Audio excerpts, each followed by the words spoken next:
Hello, everyone, and welcome again to Leaders Uncut. It's so great to have you here today. And if you're coming back, thank you for coming back and watching our shows. I so appreciate it. And today it's my great pleasure to have with us Eli Marcus, who has done so many things in his life. He is the host of the Motivation Show podcast, which is ranked top 1% of the podcasts in the world, which is incredible. He's also the CEO of the Eli Marcus Success Companies. And he also has a course on how to be the number one salesperson in your industry. Hi, Marcus. And hi, Marcus. Hi, Eli. Sometimes people call me Eli. Sometimes, there are people that know me for 20 years and they call me Marcus, even though they know my name is Eli. So That's right. So anyway, hi, Eli. It's so great to have you today. How are you? It's an amazing day, and it's a great day to make magic happen. Yes, it is. It is. So why don't we start with you giving us some background about yourself and what you're doing with all of your ventures, because there's so much going on there. Well, my passion is in the area of self-help because I believe that there's not a day that goes by that you shouldn't strive to be at least 1% better. So, for instance, if you're on an airplane, would you want to be on an airplane where the pilot, last time that he learned something was 20 years ago? And yet salespeople tend to not update their skills. And some of their skills are ancient. And so they're not updating monthly or weekly or, God forbid, daily. And why not? So instead of winging it, you got to constantly learn the newest and better ways to approach people, develop relationships, and make the sale. And when you make a sale, you do that hopefully in an organic way where people are very comfortable and anxious, and they're coming anxiously to you rather than for you to be putting high pressure sales tactics or what they call closes on, because I don't like to be closed. How about you? You like to be closed? Yeah, for sure. No. Yeah, sounds good. Yes. So of course you have several tools that you're utilizing here to elevate a brand, to position a company in a light that is different from everybody else, from their competitors anyway. And then your course, I'm fascinated by that. Are you targeting specific industries? Can you work with a variety of verticals? Can you talk about this? Well, I can work with anybody, so that includes any vertical. So for instance, let's say you're in real estate and you happen to be in real estate in New York City. Well, there's probably about 5,000 realtors in New York, at least maybe 10,000. Yeah. And so what would that mean if you can actually get from, let's say, being average, rank 5,000th out of 10,000, that would put you right in the middle. Well, what if you went from 5,000 to first? Now, your income might change from 50, 60, 70, 80,000 a year to 10 million a year. The question is, why aren't you doing everything that you need to do to get to number one? And that's where I come in. Okay. So tell us about the process here. How long does it take for you to train someone to become that number one? Takes about 1 hour for people to get themselves started, to get all the basics and understanding, and then they go from there. It's like anything else, you have to determine how much more you think that you'd like. So you can go to a psychologist, right, for 1 hour session, and they're going to resolve a lot of your issues. But if you have some deep-seated issues or you need more to keep digging out, and you see the value of continuing your training, then you're going to go for other sessions. But if to keep it simple, 1 hour. But, if you think about it, all successful athletes, all successful movie stars, the highest paid people have consistency. They don't just hire somebody one time to do one thing. They stick with the program, and that's how they become champions. So, the best way to success is to model yourself after the most successful people. Do what they're doing. That's very true. Why reinvent the wheel if something works, right? We just have to you just have to find out the right recipe. Yeah, well, they're willing to invest in themselves. They're not. I just had a gentleman yesterday who is a good friend of mine, a longtime client. He owns a famous restaurant in Little Italy, 52 years. It's called Cafe Palermo. He's known as the Cannoli King. He's already world famous. He's already very successful, but he decided that he was going to put tens of thousands of dollars into redoing the restaurant, making it looking even better. He didn't need to. He was already doing fine, but every time he's reinvested in himself, he's gotten greater results. Yeah. So those people who are unwilling to make an investment in themselves are going to continue with the status quo. Yeah. And you have a choice in life, whether you want to remain with the status quo or you want to rise up. Yeah. Yeah. You're true. It is a decision, and you have to spend money to make money, right? That's what we know. Spend money, make money. You just have to make sure the money you spend will allow you to go to the next step and evolve and get to a level where things will actually change. And that's why it's really hard to make that decision, because we are so solicited, right? Everybody wants to help nowadays, and buy this, do that, hire me and buy my course. So that's where it's really hard to determine what is the best route for you. Do you assist with that as well?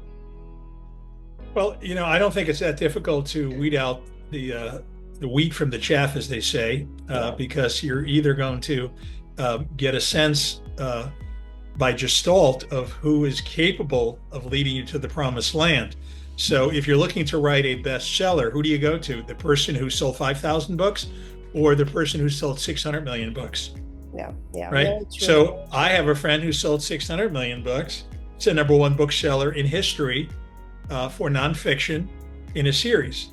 So where would I go to first? Yeah. Where would I look to invest? Yeah, and that makes sense. So that's, I think, a great segue to you having worked with very famous people. I mean, that is what I call the proof of concept, the proof of ability. So can you tell us about that? Who have you been working with? Well, I've done everything from produce Michael Jackson, if you remember him.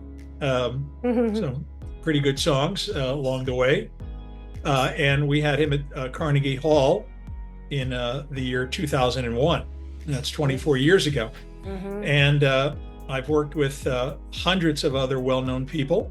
And I had the largest self-help seminar adult education company probably in the world at one time. So a lot of the #1 New York Times bestsellers back in the good old 90s particularly. So those books were some names of the books became part of the American language, like Don't Sweat the Small Stuff by Dr. Richard Carlson, The Four Agreements by Don Miguel Ruiz, Chicken Soup for the Soul by Mark Victor Hansen, Conversations with God by Neil Donald Walsh. So these are all well-known titles. And I can go on and on and on with hundreds of other books. I've worked with singers like Judy Collins, or singers or other performers like Davy Jones from the Monkees, or Ray Manzarek from the 1970s rock group The Doors, or Mickey Hart from the Grateful Dead, who is their drummer. So yeah, I've worked with people in all different categories. And the one common denominator that I look for is, how did you become successful? How did you become this icon? And every single person has a different answer. Sometimes they have a similar answer. And sometimes you heard the same answer 1,000 times, but it needs to be from a certain person at a certain time and said in a certain way before it sinks in or gets to what I call the tipping point, which means it now gets that swings over the pendulum to the other side. The scale now balances in a way that you like, aha. I have an aha moment. I finally get it. Yeah, no, that makes sense. That's very important. Yeah, that's great. Wow. What a resume, what references here. I mean, that definitely would help me determine, okay, well, he's done that a few times and with people that have made it big. So that's great. It's good to know. I'm sure it's going to help a lot of people to hear that. All right, great. So go ahead. Do you want to say something? Well, yeah, in terms of why somebody would look at me to take my course, well, I've sold more advertising than any human being probably in history. And if there's somebody else out there, I'd love to meet them, but I haven't found them yet. And so that's something I've done in New York City on a local level, not a worldwide level, but locally. I've had over 5,000 clients. I haven't found anybody that's had a quarter of that many, actually. So that's what makes me qualified to teach that particular course. I'm not qualified necessarily to show you how to dunk a basketball or to learn how to fly a plane or almost anything else, but I'm hyper qualified to teach people how to be the number one salesperson in the industry because I've been that person. So there's lots of life coaches out there. And I say to myself, well, how do I know that you are any better than the other 5,000 life coaches? Are you number one? Inevitably, they're not. Yeah. They're not the best life coach. They're just a life coach.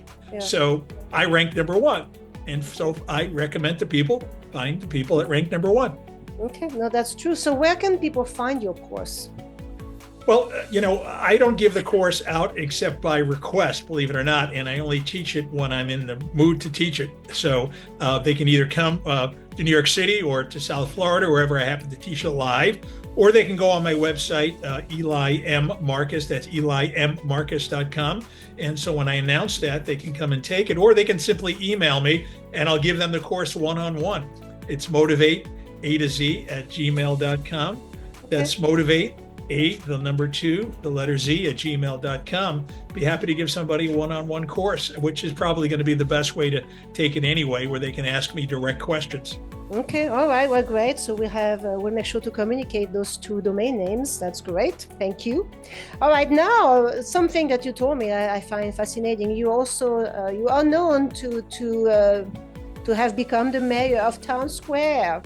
Tell us about that. That sounds like a movie. Well, I've been in the hospitality business in New York City for 37 years. I believe I'm probably the longest serving person in the entire hospitality industry.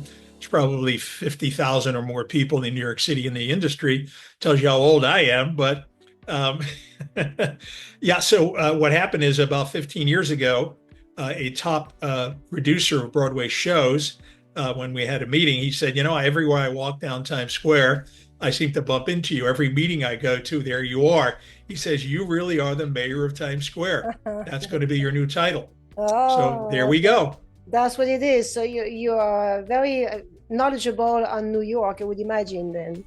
Well, I've worked on over 300 Broadway shows. Not too many people probably can claim that in the marketing of those shows. And so I am pretty ubiquitous in terms of my presence in the theater industry in Times Square. So I suppose that is a moniker that works and fits and is deserved, I suppose. It's something memorable too. It's something I'm sure you use obviously in marketing yourself because it is memorable. It's very different.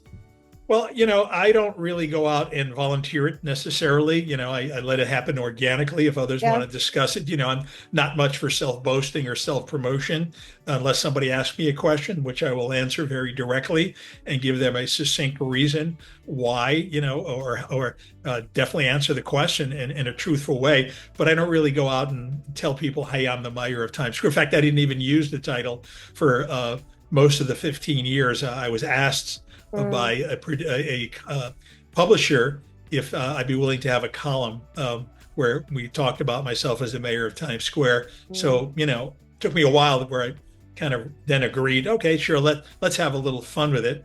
And, people seem to enjoy that and talking to me about that, but never really much into volunteering it.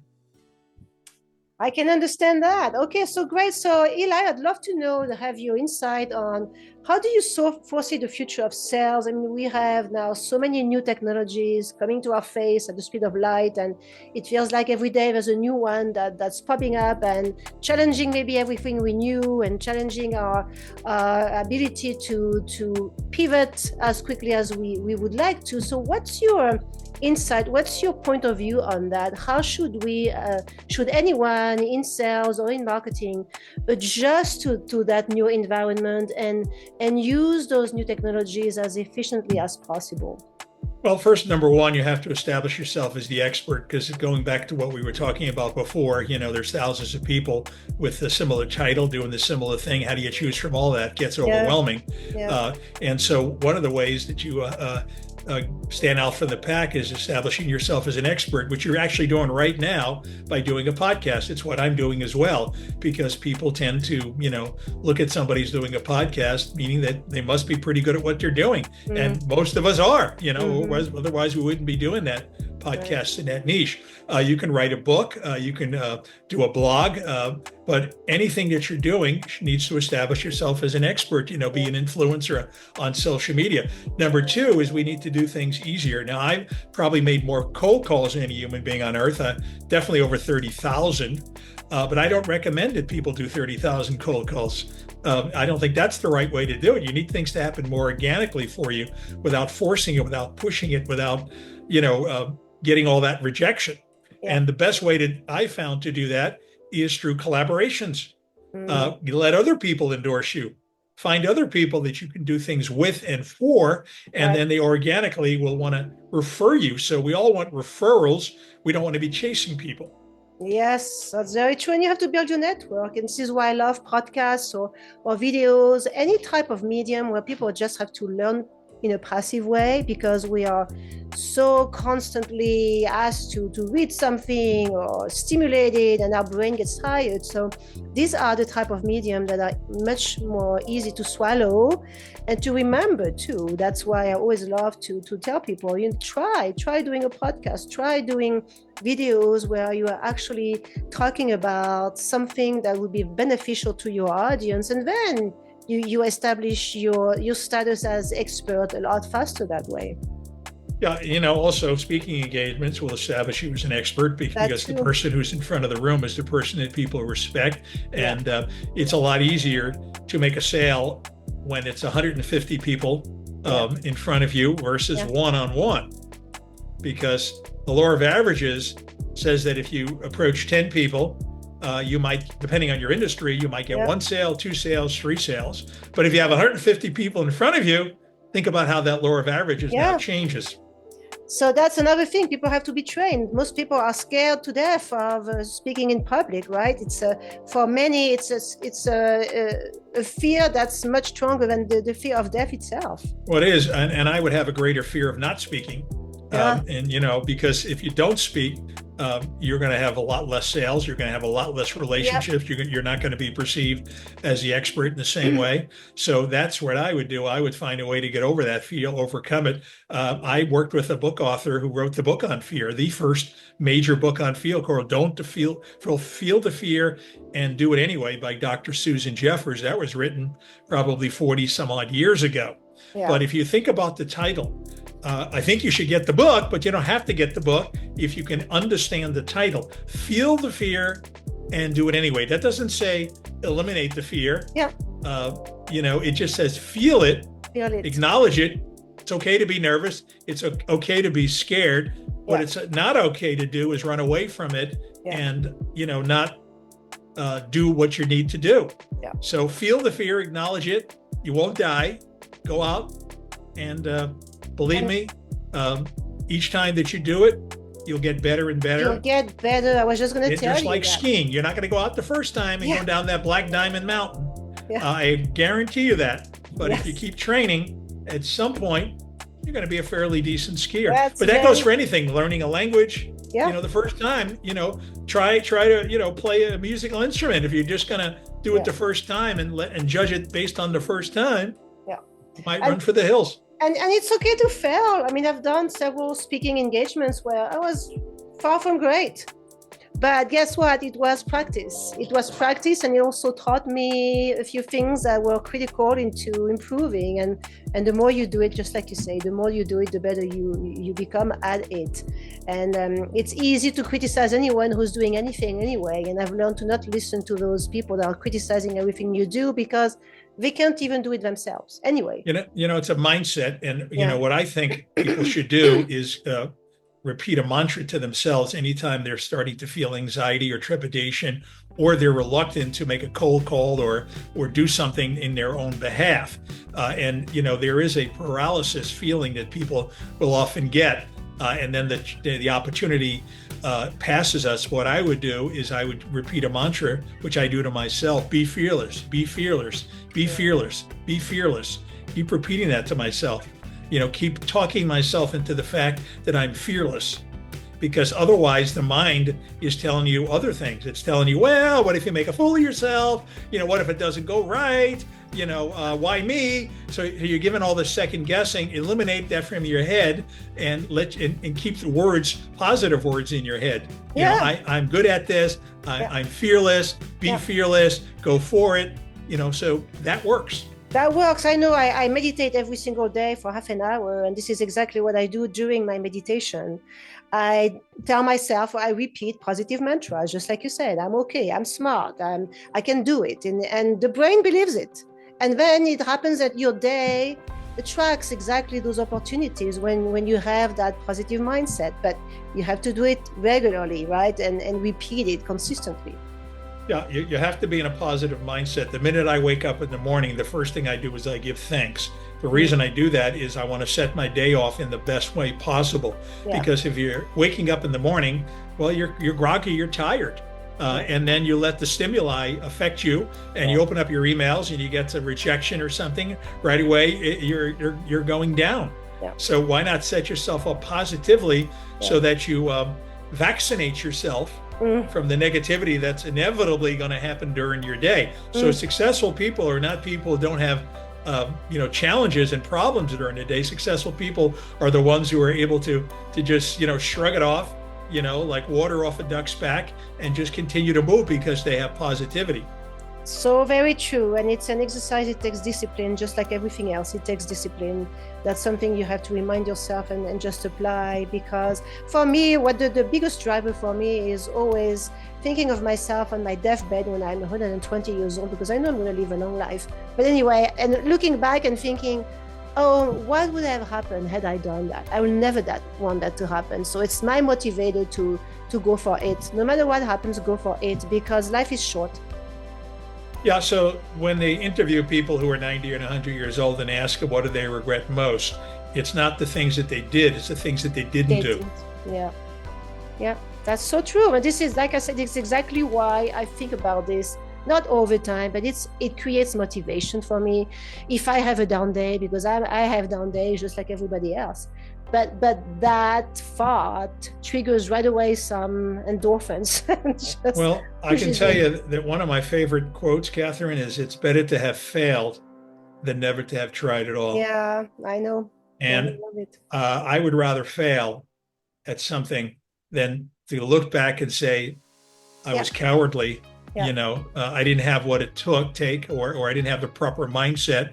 I didn't have the guts. Yeah. So I would rather have the guts, didn't work out, than to look back and say, my goodness, imagine if I had actually tried. Who knows what would have happened. Very true. Very true. Well, that's great advice here, Eli. I love that. So I always ask my guests also at the end of the podcast to share some examples of resilience and challenges that you had to overcome in your life that would be beneficial to my audience. What would that be? Well, I think I overcame the greatest handicap of all.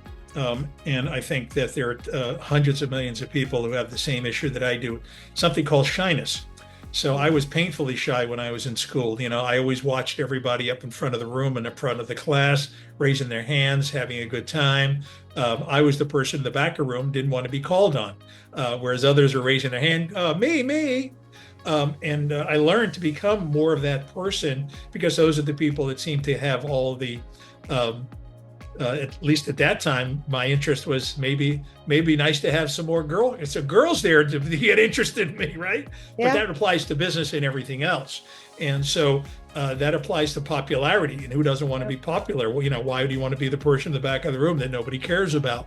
And people don't tend to gravitate to people that don't have charisma and don't have what I call initiative.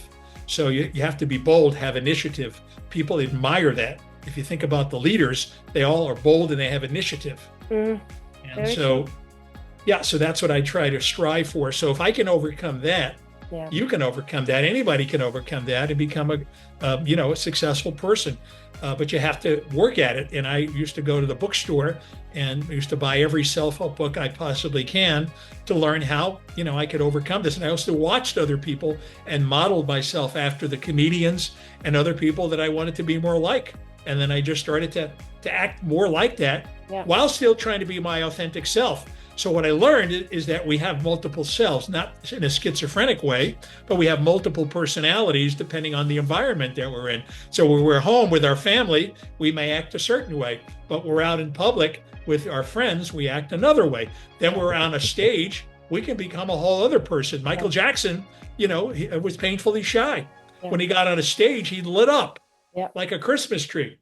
So you have the ability to have different personalities within you. You've got to pull them out of you. So that person who is fearful and hesitant, that's one side of you that doesn't have to be the stronger side of you. You can pull out that other champion within you.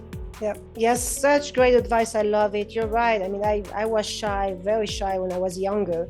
And then I overcame it and realized that, it's not that difficult. Like everything else, you have to first develop that realization or that acceptance and understanding. This is who you are, and then work on it. Like you say, learn from others, observe others, and then you can shape your tool set to adapt to your environment. Well, we talked about not reinventing the wheel. Sometimes you do have to do it. You have no choice, but other times you can model yourself. So the way I looked at it is a hybrid model.